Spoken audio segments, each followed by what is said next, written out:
2020 miss universe Karnataka ನಮ್ಮ ಜೊತೆ ಇದ್ದಾರೆ. ಸದ್ಯ ಅವ್ರನ್ನ ಮಾತಾಡಿಸ್ತಾ ಹೋಗ್ತಾನೆ, ಎಷ್ಟು ಖುಷಿ ಆಗ್ತಾ ಇದೆ ಅವರಿಗೆ ಅಂದ ಎಲ್ಲ ವಿಚಾರಗಳನ್ನ ಕೇಳ್ತಾ ಹೋಗ್ತಾನೆ. ಸದ್ಯ ಲೇಖನ ಹೆಗ್ಡೆ ಅವ್ರು ನನ್ನ ಜೊತೆ ಇದ್ದಾರೆ. ಮೇಡಮ್, 2026ರ ಮಿಸ್ ಯೂನಿವರ್ಸ್ ಕರ್ನಾಟಕ ಆಗಿದ್ರೆ ಎಷ್ಟು ಖುಷಿ ಆಗ್ತಾ ಇದೆ? ನಮಸ್ಕಾರ ಎಲ್ಲರಿಗೂ. ಇವಾಗ 2 ವಾರ ಆಯಿತು. ನನಗಿನ್ನ ನಂಬಕ್ಕೆ ಆಗ್ತಿಲ್ಲ ಗೆಲ್ದಿದ್ದೀನಿ ಅಂತ. ತುಂಬ ಖುಷಿ ಆಗ್ತಿದೆ. Very grateful, very humble and looking forward to everything. ಅಂದರೆ ಸಾಮಾನ್ಯವಾಗಿ Lekhana Hegde before Miss Universe ಆಗೋಕ್ಕಿಂತ ಮೊದಲು ಲೇಖನ ಹೆಗ್ಡೆ ಅಂದರೆ ಯಾರಿಗೂ ಗೊತ್ತಿರಲಿಲ್ಲ. ಆಫ್ಟರ್ ಈಗ ಮಿಸ್ ಯೂನಿವರ್ಸ್ ಆಗಿದೆ, ಈಗ CM ಭೇಟಿ ಆಗಿರುವಂಥದ್ದು, DCM ಭೇಟಿ ಆಗಿರುವಂಥದ್ದು. ಸೊ ಎಷ್ಟು ಖುಷಿ ಆಗ್ತಾ ಇದೆ, ಅದ್ರ ಜೊತೆಗೆ ಸಂಬಂಧಿಕರು ಒಂದಿಷ್ಟು ಕಾಲ್ಗಳನ್ನು ಮಾಡಿ ಮಾತಾಡಿಸುವಂಥದ್ದು. ಸೊ ಹೇಗೆ ಅನಿಸ್ತಾ ಇದೆ ಆ ಫೀಲ್? ತುಂಬ ಖುಷಿ ಆಗ್ತಿದೆ. ನಂಬಕ್ಕೆ ಆಗ್ತಿಲ್ಲ, ಅದು ನಾನು ಕರ್ನಾಟಕ ರೆಪ್ರೆಸೆಂಟ್ ಮಾಡಿದ್ದೀನಿ, ನ್ಯಾಷನಲ್ ಸ್ಟೇಟ್ಗೆ ಹೋಗ್ತಾ ಇದ್ದೀನಿ ಅಂತ. ಇದ್ರ ಮೊದಲು ಸಹ ಬಾಸ್ಕೆಟ್ಬಾಲಿಂದ ಆಡಿದ್ದೀನಿ. ಆದರೆ ನಂಗೆ ಕ್ರೌನ್ ಮತ್ತು ಸ್ಯಾಶಲ್ಲಿ ಕರ್ನಾಟಕ ಬರಬೇಕಂತ ತುಂಬ ಆಸೆ ಇತ್ತು. ಜರ್ಸಿಲಿ ಒಂದ್ಸಲ ಆಗಿದೆ. ಸೊ ಈ ಸಲ ಕ್ರೌನಲ್ಲಿ ಮಾಡಿ ನಾನು ಒಬ್ಬಳೇ ಅಲ್ಲ, ನನಗಿಂತ ಇದು ತುಂಬ ದೊಡ್ಡದಂತ ಅನಿಸ್ತಿದೆ. ಸೊ ಎಲ್ಲನೂ ಕ್ಯಾರಿ ಮಾಡ್ತಾ ಇದೆ ಅಂತ ನಾನು ಅನಿಸ್ತಾ ಇದೆ ಹೋಗ್ಬೇಕಾದ್ರೆ.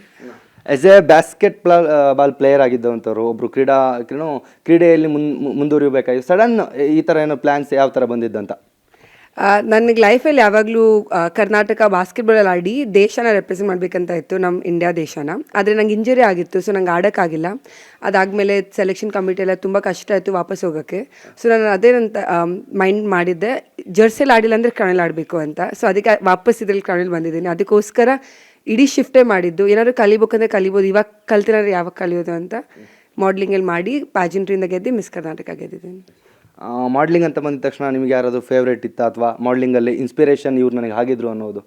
ಐಶ್ವರ್ಯ ರೈ, ಲಾರಾ ದತ್ತಾ, ಪ್ರಿಯಾಂಕಾ ಚೋಪ್ರಾ. ಆದರೆ ಎಲ್ಲಕ್ಕಿಂತ ಲಾರಾ ದತ್ತಾ ಅವರೇ. ಅವ್ರು ಮಾತಾಡೋದು ಹೆಂಗೆ, ಕಾನ್ಫಿಡೆನ್ಸ್ ಹೆಂಗೆ ಕ್ಯಾರಿ ಮಾಡ್ತಾರೆ, ಅವ್ರ ಬಗ್ಗೆ ಎಷ್ಟು ಕೇಳಿದ್ದೀನಿ ಅಂದರೆ ನಂಗೆ ತುಂಬ ಇಷ್ಟ. ಅದನ್ನ ನೋಡಿ ಬೆಳೆದಿದ್ದೀನಿ. ಅದ್ರ ಜೊತೆಗೆ ಮಿಸ್ ಯೂನಿವರ್ಸ್ ಆಗಿದ್ದ ತಕ್ಷಣ ಒಂದಿಷ್ಟು ಪ್ರಖ್ಯಾತಿ ಬರುವಂಥದ್ದು, ಪ್ರಸಿದ್ಧಿ ಆಗುವಂಥದ್ದು, ಅದಾದಮೇಲೆ ಒಂದಿಷ್ಟು ಆಫರ್ಸ್ಗಳು ಬರುವಂಥದ್ದು, ಅಥವಾ ಸಿನಿಮಾ ಆಗಿರ್ಬೋದು, ಈ ಥರ ಆಫರ್ಗಳು ಸೀರಿಯಲ್ಗಳಾಗಿರ್ಬೋದು, ಅಥವಾ ಯಾವುದೋ ಫ್ಯಾಷನ್ ಶೋಗಳಿಗಾಗಿರ್ಬೋದು, ಈ ರೀತಿ ಆಫರ್ಸ್ಗಳು ಸರ್ವೇ ಸಾಮಾನ್ಯ ಬರ್ತಾ ಹೋಗುತ್ತೆ. ಸೊ ನಿಮಗೇನಾದರೂ ಮುಂದಿನ ದಿನಗಳಲ್ಲಿ ಸ್ಯಾಂಡಲ್ವುಡ್ಗೆ ಹೋಗುವಂಥದ್ದು, ಅಥವಾ ಹಾಲಿವುಡ್, ಬಾಲಿವುಡ್ ಈ ಥರ ಆಪರ್ಚುನಿಟಿಗಳು ಸಿಕ್ಕಿದ್ರೆ ಹೇಗೆ ಅಂತ? I am looking forward. ನಂಗೆ ಆಲ್ರೆಡಿ ಆಫರ್ಸ್ ಶುರು ಆಗಿದೆ. ಆದರೆ ಇವಾಗ ನಾನು ಮೇನ್ ಕ್ರೌನ್ ಏನಂದರೆ ಮಿಸ್ ಯೂನಿವರ್ಸ್ ಇಂಡಿಯಾ ಕ್ರೌನ್ ಬೇಕು. ಆ ಕ್ರೌನ್ ಸಿಕ್ಕಾದ್ಮೇಲೆ ಇಂಡಿಯಾನ ರೆಪ್ರೆಸೆಂಟ್ ಮಾಡಿ ಇಂಟರ್ನ್ಯಾಷನಲ್ ಹೋಗಬೇಕು. ಅದು 1 ವರ್ಷ ಇವಾಗಿಂದ ಗೊತ್ತಾಗುತ್ತೆ. ಸೊ ನನ್ನ ಇಡೀ ಫೋಕಸ್ ಅದೊಂದೇ ಇರುತ್ತೆ. ಅದಾದಮೇಲೆ ತನ್ನಾತಕ್ಕೆ ತಾನೇ ಆಫರ್ಸ್ ಬರ್ತಂತ ನನಗೆ ಗೊತ್ತು. ಇಲ್ಲಾಂದರೆ ಫಸ್ಟ್ ಫೋಕಸ್ ಮಿಸ್ ಯೂನಿವರ್ಸ್, ಅದಾದಮೇಲೆ ಮಿಕ್ಕಿದಲ್ಲ. ಈಗ ಸಾಮಾನ್ಯವಾಗಿ ನೀವು ಸ್ಯಾಂಡಲ್ವುಡ್ ಆಪರ್ಚುನಿಟಿ ಬಂದಿದ ತಕ್ಷಣ ಯಾರೊಟ್ಟಿಗೆ ನಟನೆ ಮಾಡಲಿಕ್ಕೆ, ಆ್ಯಕ್ಟ್ ಮಾಡಲಿಕ್ಕೆ ತುಂಬ ಇಷ್ಟ? ನನಗೆ ಇವ್ರು ತುಂಬ ಫೇವರೇಟ್, ಇವ್ರ ಜೊತೆಗೆ ಆ್ಯಕ್ಟ್ ಮಾಡಲಿಕ್ಕೆ ಚಾನ್ಸ್ ಸಿಕ್ಕಿದ ತಕ್ಷಣ ನಾನು ಖಂಡಿತವಾಗಿ ಒಪ್ಕೊತೇನೆ ಅನ್ನೋದಾದರೆ? ನಂಗೆ ಆ್ಯಕ್ಚುಲಿ ಯಾರ ಜೊತೆ ಆ್ಯಕ್ಟ್ ಮಾಡಬೇಕಿತ್ತಂದರೆ ಅವ್ರು ಪುನೀತ್ ರಾಜ್ಕುಮಾರ್ ಸರ್. ಆದರೆ ಅವರಿಲ್ಲ. ಅದಾದಮೇಲೆ ನಂಗೆ ಇವಾಗ ನಾನು ಇವಾಗ ಟೀಸರ್ ನೋಡಿದೆ ಯಶ್ ಅವ್ರದ್ದು. ಸೊ ಅವ್ರ ಜೊತೆ ವರ್ಕ್ ಮಾಡೋಕ್ಕೆ ತುಂಬ ಇಷ್ಟಪಡ್ತೀನಿ. ಸೊ ಆಪರ್ಚುನಿಟಿ ಸಿಕ್ಕಿದ್ರೆ ಯಶ್ ಜೊತೆ 100%. ಈ ಒಂದು ಮೈಲುಗಲ್ಲು ಹೇಗಿತ್ತು ಮೇಡಮ್ ಸರ್? ಸಡನ್ನಾಗಿ all of sudden miss universe ಆಗುವಂಥದ್ದು, ಕರ್ನಾಟಕ ಮಿಸ್ ಯೂನಿವರ್ಸ್ ಆಗೋದು ಅಷ್ಟು ಸುಲಭ ಅಲ್ಲ. ಯಾಕೆಂದರೆ ತುಂಬ ಕಾಂಪಿಟೇಟರ್ಸ್ ಇರ್ತಾರೆ. ಅದರಲ್ಲೂ ಈ ಫೀಲ್ಡಲ್ಲಿ ಇದೇ ಫೀಲ್ಡಲ್ಲಿ ನಾವು ಮುಂದುವರಿಬೇಕು ಅನ್ನೋರು ಇರ್ತಾರೆ. ನೀವು ಸ್ಪೋರ್ಟ್ಸ್ ಫೀಲ್ಡಲ್ಲಿ ಇದ್ದಂಥವ್ರು ಸಡನ್ ಇಲ್ಲಿಗೆ ಬಂದಿರುವಂಥದ್ದು. ಸೊ ಹೇಗಿತ್ತು ಕಾಂಪಿಟೇಷನ್, ಆ ಒಂದು ಜರ್ನಿ ಹೇಗಿತ್ತು ಅಂತ?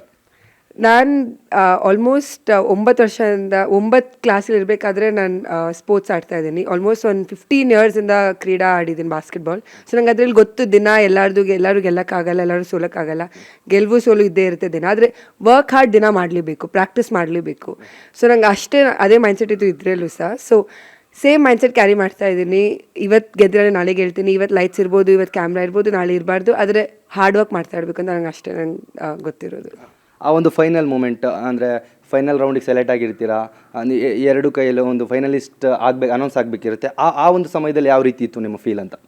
ನಂಗೆ ಆಲ್ಮೋಸ್ಟ್ ಕಿರೀಟ ತಲೆ ಮೇಲೆ ಇಟ್ಟಿವ್ರಿಗೂ ನಂಗೆ ಗೊತ್ತಿಲ್ಲ ನಾನು ಗೆಲ್ತಾ ಇದ್ದೀನಿ ಅಂತ. ಆದರೆ ನನಗಿಂತ ಖುಷಿ ಆಗಿರೋದು ನಮ್ಮ ಅಮ್ಮಂಗೆ. ಆದರೆ ಎಲ್ಲರೂ ಝೂಮ್ ಕ್ಯಾಮ್ರಾ ಮಾಡಬೇಕಿತ್ತು ನಮ್ಮ ಅಮ್ಮನ ಮೇಲೆ. ಅವ್ರು ಗೆದ್ದಿನ ಅಷ್ಟು ಖುಷಿ ಆಗಿಲ್ಲ. ಅವ್ರು ಅಷ್ಟು ಖುಷಿಯಾಗಿದ್ರು ಗೆಲ್ಲಬೇಕು ಅಂತ. ಸೊ ನಾನು ಎಲ್ಲ ಗೆಲುವೆಲ್ಲ ಅವ್ರ ಮೇಲೆ ಅಂತ ಅನಿಸ್ಕೊತೀನಿ. ಎಲ್ಲ ಅವ್ರಿಗೆ ಡೆಡಿಕೇಟ್ ಮಾಡ್ತೀನಿ. ನೆಕ್ಸ್ಟ್ ಫ್ಯೂಚರ್ ಪ್ಲ್ಯಾನ್ಸ್ ಏನಿದೆ? ಏನಾದರೂ ಪ್ಲ್ಯಾನ್ಸ್ ಮಾಡ್ಕೊಂಡಿದ್ದೀರಾ, ಇದೇ ರೀತಿ ಮುಂದುವರಿಬೇಕು ಅಥವಾ ಇದೇ ಫೀಲ್ಡಲ್ಲಿ ಮುಂದುವರಿಬೇಕು ಅನ್ನುವಂಥದ್ದು? ಇವಾಗ ನಾನು ಮಾಸ್ಟರ್ಸ್ ಮುಗಿಸಿದ್ದೀನಿ ಕೇಂಬ್ರಿಡ್ಜಿಂದ. ಮಾಸ್ಟರ್ಸ್ ಇನ್ ಮಾರ್ಕೆಟಿಂಗ್ ಮಾಡಿದ್ದೀನಿ. ಸೊ ನಂಗೆ ಅದರಲ್ಲೂ ಇನ್ನು ಮುಂದೆ ಹೋಗ್ಬೋದು ಅಂತ ಗೊತ್ತು. ಅದು ಸೇಮ್ ಟು ಸೇಮ್ ಫ್ಯಾಷನ್ ಇಂಡಸ್ಟ್ರಿಯಲ್ಲೂ ಹೋಗ್ಬೋದು ಅಂತ ಗೊತ್ತು. ಸೊ ಆಪ್ಷನ್ಸ್ ಇನ್ನೂ ಇದೆ. ಸ್ಪೋರ್ಟ್ಸು ಕಂಟಿನ್ಯೂ ಮಾಡ್ತಾ ಇದ್ದೀನಿ. ಸೊ ಎಲ್ಲ 3 ಸೇರಿ. ಆದರೆ ಅಮ್ಮ ಹೇಳ್ತಾರೆ ಒಂದು ನಿಮಿಷಕ್ಕೆ ಒಂದೇ ಕಾಲಲ್ಲಿ ಹಾಕಬೇಕು ಅಂತ. ಸೊ ಸ್ಲೋ ಆಗಿ ನೋಡೋಣ ಏನು ಹೋಗ್ಬೋದು ಅಂತ, ಎಷ್ಟು ಆಪರ್ಚುನಿಟೀಸ್ ಮುಂದೆ ಬರುತ್ತೆ ಅದ್ರ ಮೇಲೆ ಡಿಪೆಂಡ್ ಮಾಡಿ ಹೋಗ್ಬೋದು ಅಂತ. ಈ ಒಂದು ಪ್ರೆಸೆಂಟ್ಸ್ ಜನ್ರೇಷನ್ಗೆ ಏನು ಹೇಳಲಿಕ್ಕೆ ಇಷ್ಟಪಡ್ತೀರಾ? Sun always rises at the correct time ಅಂತ ಹೇಳ್ತಾರೆ ಸ್ವಾಮಿ ವಿವೇಕಾನಂದ ಅವರು. ಆ್ಯಂಡ್ ಇಟ್ ಡಸಂಟ್ ಮ್ಯಾಟರ್, ಒಂದು ನಿಮಿಷ ಹಿಂದೆ ಹೋಗಲ್ಲ, ಒಂದು ನಿಮಿಷ ಮೇಲೆ ಹೋಗಲ್ಲ, ದಿನ ಬಂದೇ ಬರುತ್ತೆ. And every day it rises. So every day ಒಂದು ಚಾನ್ಸ್ ಸಿಗುತ್ತೆ ನಮಗೆ. And at the right time will happen. So we have to keep working hard. ನಂಗೆ ಅಷ್ಟ ಅನ್ಸುತ್ತೆ, ಲೈಕ್ ಯಾರಿಗಾರು ಹೇಳ್ಬೇಕಂದ್ರೆ ಅದೇ ಹೇಳಬೇಕು, your time will come, one day it will come. But focus and hard work and ತಲೆ ಬಗ್ಸಿ ಕೆಲಸ ಮಾಡಬೇಕು. ಅಷ್ಟು ಮಾಡೋಕ್ಕಾದರೆ ಬಂದೇ ಬರುತ್ತೆ. ಈಗ ಸಾಮಾನ್ಯವಾಗಿ ಒಂದು ಹುಡುಗಿ ಅಂದಾಗ ಅಥವಾ ಸ್ಯಾಂಡಲ್ವುಡ್, ಈಗ ಒಂದು ಮಿಸ್ ಯೂನಿವರ್ಸ್ ಆಗಿರುವಂಥದ್ದು, ಎಲ್ರಿಗೂ ಸಹ ಸ್ಯಾಂಡಲ್ವುಡ್ಡಲ್ಲಿ ಅಥವಾ ಬಾಲಿವುಡ್ಡಲ್ಲಿ, ಹಾಲಿವುಡ್ಡಲ್ಲಿ ಒಂದಿಷ್ಟು ಕ್ರಶ್ ಹೀರೋಗಳು ಅಂತ ಇರ್ತಾರೆ. ಸೊ ಆ ಸಂದರ್ಭದಲ್ಲಿ ನಿಮಗೆ ಕ್ರಶ್ ಹೀರೋ ಅಥವಾ ಕ್ರಶ್ ಯಾರಾದರೂ ಬೆಸ್ಟ್ ಪರ್ಸನ್ ಅಂತ ಅಂದಾಗ ಆ್ಯಸ್ ಎ ಆ್ಯಕ್ಟರ್? ನನಗೆ ವಿಜಯ್ ದೇವರಕೊಂಡ ಅವ್ರು ತುಂಬ ಇಷ್ಟ. ಇವಾಗ ಜಸ್ಟ್ ಅವ್ರ ಮದುವೆ ಆಯಿತು, ರಶ್ಮಿಕಾ ಮಂದನ್ ಜೊತೆ ಇಲ್ಲ. ಆದರೆ ನಂಗೆ ಅವ್ರ ಆ್ಯಕ್ಟಿಂಗ್ ತುಂಬ ಇಷ್ಟ ಆಯಿತು. ಅವ್ರ personality, the way carries himself with so much humility, dedication ಎಲ್ಲರೂ ಒಂದೇ ಥರ ನೋಡ್ತಾರೆ. ಬಸ್ ಡ್ರೈವರ್ ಇದ್ರು ಅಂದರೆ, ಡೈರೆಕ್ಟರ್ ಇದ್ರು ಅಂದರೆ. ಸೊ ನಂಗೆ ಅದನ್ನು ಕಲಿಬೇಕು ಅಂತ, ಮೋಸ್ಟ್ಲಿ ಹಿಸ್ ವರ್ಕ್ ಎಥಿಕ್, ನಂಗೆ ಅದು ಕಲಿಬೇಕು ಅಂತ. ಹೀರೋಯಿನ್ ಯಾರನ್ನ ಇಷ್ಟಪಡ್ತೀನಿ ನಿಮಗೆ? ನಮ್ಮ ಕರ್ನಾಟಕ ಹುಡುಗಿ ದೀಪಿಕಾ ಪಡ್ಕೊಂಡು, ಅವಳು ಇಲ್ಲಿಂದನೇ ಬಂದಿದ್ದು, ಅವ್ರು ಇಲ್ಲಿಂದನೇ ಪ್ರಸಾದ್ ಬಿದ್ದಪ್ಪ ಅವ್ರಿಗೆ ಹೋಗಿದ್ದು, ನಾನು ಅವರಿಂದನೇ ಕಲ್ತಿರೋದು. ಸೊ ಅಲ್ಲಿಂದನೇ ಮೇಲೆ ಹೋಗಿರೋದು. ಸೊ ನನಗೂ ಅವ್ರು ತುಂಬ ಕನೆಕ್ಟ್ ಆಗ್ತೇನೆ, ಅವ್ರ ಹೈಟ್ ಜೊತೆ, ಅವ್ರ ಪರ್ಸ್ನಾಲಿಟಿ ಜೊತೆ. ಅವ್ರು ಎಲ್ಲೇ ಹೋದ್ರೂ ಅವ್ರ ಕನ್ನಡ, ಅವ್ರ ಲ್ಯಾಂಗ್ವೇಜ್ ಒಂದಿದೆ. ಸೊ ನಾನು ಅದನ್ನು ಕರ್ಕೊಂಡು ಎಲ್ಲ ಕಡೆ ಹೋಗ್ಬೇಕು. ನಂಗೆ ಚೇಂಜ್ ಆಗೋಕ್ಕಿಲ್ಲ, ನನ್ನ ರೂಟ್ಸ್ ವೆರಿ ಇಂಪಾರ್ಟೆಂಟ್. ಸೊ ಅದನ್ನು ತೋರ್ಸೋಕ್ಕೆ ಮೇ ಬಿ ಅವರು. ಎಷ್ಟು ಸಾಮಾನ್ಯವಾಗಿ ಈ ರೀತಿ ಮಿಸ್ ಯೂನಿವರ್ಸ್ ಅಥವಾ ಮಿಸ್ ಕರ್ನಾಟಕ, ಮಿಸ್ ವರ್ಲ್ಡ್ ಆಗುವಂಥದ್ದು ನಮ್ಮ ಕರಾವಳಿ ಭಾಗದಲ್ಲಿ ಆ ಒಂದು ಟಚ್ ಇರುವಂಥದ್ದು, ಅಥವಾ ಅದಕ್ಕೂ ಒಂದು ಸಂಬಂಧ, ಏನೋ ಒಂದು ಅವಿನಾವ ಸಂಬಂಧ. ನೀವು ಸಹ ಮೂಲತಃ ಕರಾವಳಿ ಭಾಗದವರೇ. ಸೊ ಎಷ್ಟು ಖುಷಿ ಆಗುತ್ತೆ ಆ ಒಂದು ಕರಾವಳಿ ಪ್ರದೇಶಕ್ಕಾಗಿರ್ಬೋದು, ಅಥವಾ ನಿಮ್ಮ ಒಂದು ತುಳುನಾಡಿಗಿರ್ಬೋದು, ನೀವೊಂದು ಕೀರ್ತಿ ತಂದು ಕೊಟ್ಟಂಥದ್ದು ಸಹ ಅಂದರೆ ಸಾಮಾನ್ಯವಾಗಿ ಐಶ್ವರ್ಯ ರೈ ಆಗಿರ್ಬೋದು, ಇದು ಪಡ್ಕೊಣೆ ಆಗಿರ್ಬೋದು, ಈ ರೀತಿ ಅನುಷ್ಕಾ ಶೆಟ್ಟಿ ಆಗಿರ್ಬೋದು, ಇವರೆಲ್ಲ ಮೂಲತಃ ಕರಾವಳಿ ಭಾಗದವರೇ. ನೀವು ಸಹ ಕರಾವಳಿ ಭಾಗದವರೇ. ಒಂದು ಅದೇ ಸಾಲಲ್ಲಿ ಮುಂದುವರಿತಾರೆ ಹೇಗೆ ಅಂತ? ಹೌದು, 100%. ನಾನು ಬರ್ತಿರೋದು ಮಂಗಳೂರಿಂದ, ಶಿರ್ವ ನಡಿಬೆಟ್ಟುವಿಂದ. ಅಲ್ಲಿ ಬಂಟ್ ಸಂಘ ಅಂತ ಒಂದಿದೆ, ಲೈಕ್ ಕಮ್ಯುನಿಟಿ. ಆ ಕಮ್ಯುನಿಟಿ ನಾನು ತುಂಬ ಪ್ರೈಡ್ ತೊಗೊಳ್ತೀನಿ ಅದ್ರಲ್ಲಿ ನಡೆಯೋಕ್ಕಾದ್ರೆ. ಜಸ್ಟ್ ಎಸ್ಟರ್ಡೇ ನಂಗೆ ಫೆಲಿಸಿಟೇಟ್ ಮಾಡಿದರು ಆ ಬಂಟ್ ಸಂಘದಿಂದ. ನಮ್ಮಮ್ಮ ಮೆಂಬರ್ ನಾನು ಹುಟ್ಟೋ ಮೊದಲು.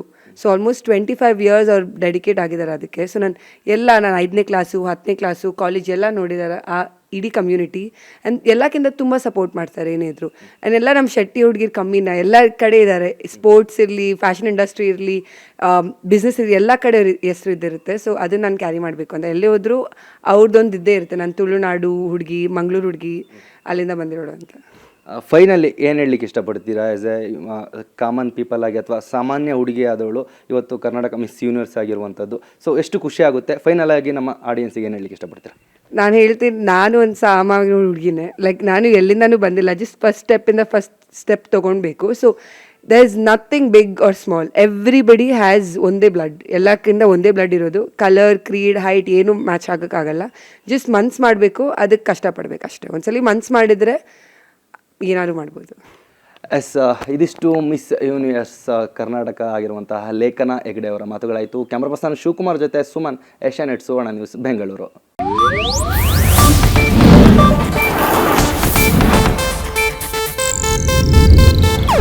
ಇದು ಏಷ್ಯಾನೆಟ್ ನ್ಯೂಸ್ ನೆಟ್ವರ್ಕ್ ಪ್ರಸ್ತುತಿ.